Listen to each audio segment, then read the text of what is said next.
да искоментирам во однос на тоа да нема политички говори, барате тоа од политичари.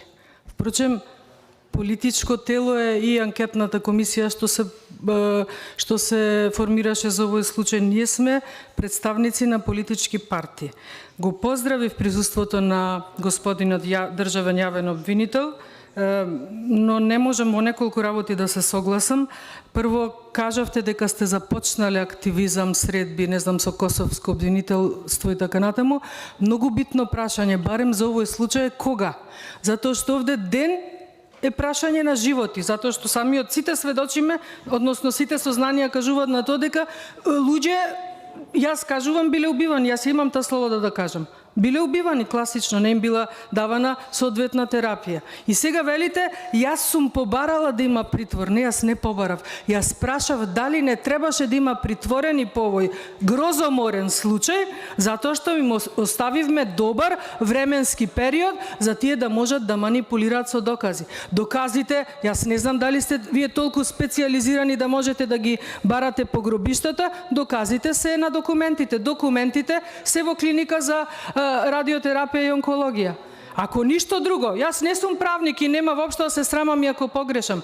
Јас не побарав мерка притвор. Но самиот наведовте, ако сега вие после моево прашање дали не требало да има притвор, ако сега вие сте пропишале мерка притвор, тоа ќе значило дека јас сум ви влијаела. Па дали тоа значи дека на вас влијал некој кога беа притворени претходни функционери на ВМРО ДПМН, и тоа не за вакви грозоморни случаи. Јас воопшто не повлиев.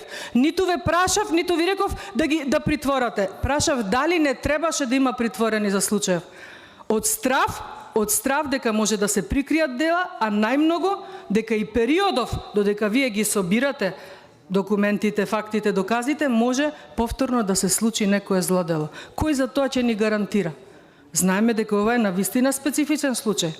И по однос на вашата професионалност и независност, па ве молам да не зборуваме за тоа, го спомена во мојот говор пожарот во модуларната болница, па да бевте вие толку професионални чумучени беа ваши колеги од германското обвинителство.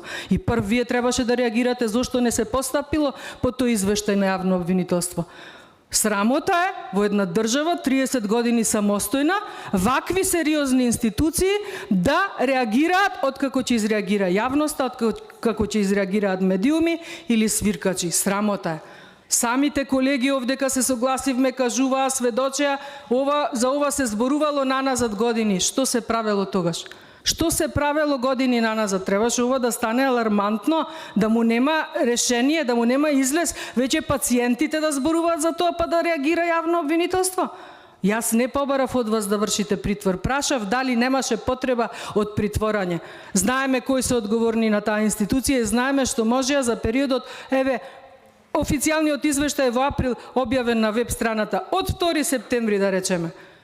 Од 2 септември денеска сме 13 октомври. За овој период што се можело да се прикрие и да се забошоти.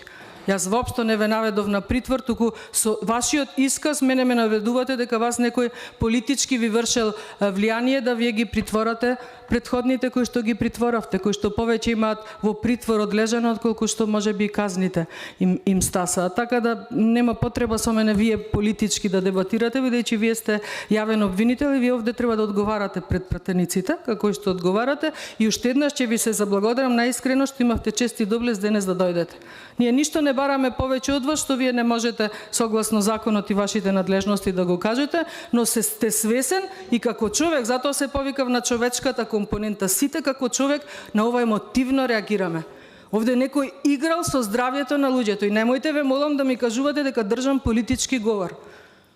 Ова е, не знам дали нешто поалармантно можело да се случи, освен евентуално војна, па и во војна ќе погинат храбро и достоинствено, а не века подмолно некој да играл со болниот рак. Подитно јас, според мене, мислам дека требаше да има притвор, но јас само ве прашав дали не требаше да има притвор. Благодарам.